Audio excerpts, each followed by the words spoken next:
how to set up Google Workspace email with a Shopify registered domain. Hello everyone, welcome back to the channel.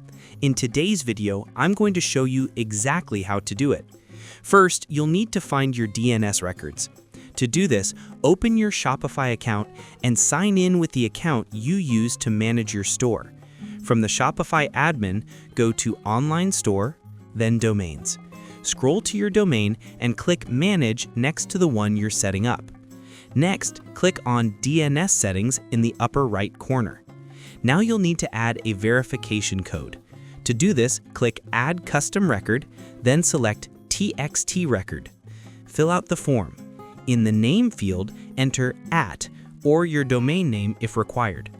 In the value field, paste the verification code you copied from the Google Workspace setup tool. Click Confirm to save. Once that's done, return to the Browser tab where you have the Google Workspace setup tool open. Scroll down, paste your verification code, and click Verify Domain. That's it. You've successfully set up Google Workspace email with your Shopify registered domain. If you found this video helpful, make sure to hit the like button and don't forget to subscribe to the channel for more tutorials like this. I'll see you in the next one.